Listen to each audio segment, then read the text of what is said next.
Pinangunahan ni dating Vice President Leni Robredo ang kampanya ng mga kaalyado niyang kandidato na sina Bam Aquino at Kiko Pangilinan sa Cavite na ikalawang vote-rich province noong 2022. Narito ang report ni Ria Fernandez.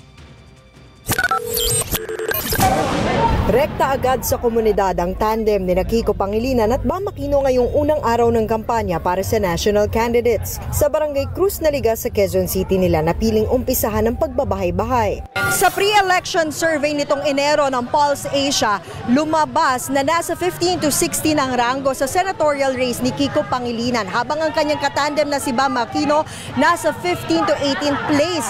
Kaya ito ngayon sa unang araw ng kampanya, nagbabahay-bahay sila para muling ipakilala ang mga sarili at ilatag ang kanilang mga plataporma sa mga botante nang sa gayon makapasok sila sa Magic 12.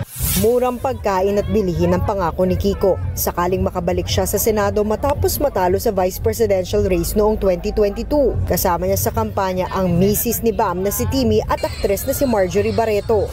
Nagzumba naman sa UP Sunken Garden ang mga nominee ng Akbayan Party List na sina Attorney Chel Jokno at Percy Sendanya. Nag-house to house din sila sa Tondo kasama ang kanilang chairperson na si Senator Risa Ontiveros.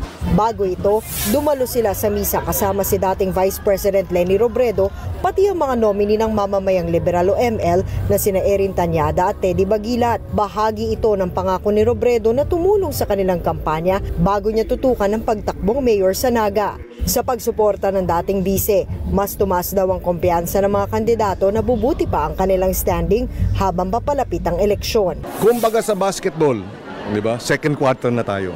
Medyo tinambakan tayo ng first quarter. So babawi tayo ng second quarter. This is a continuation of our patuloy ng ating simulain ng gobyernong tapat. Kami naman klaro na independent ang aming pagtakbo. May dalawang malaking grupo na nag-uumpugan ngayon.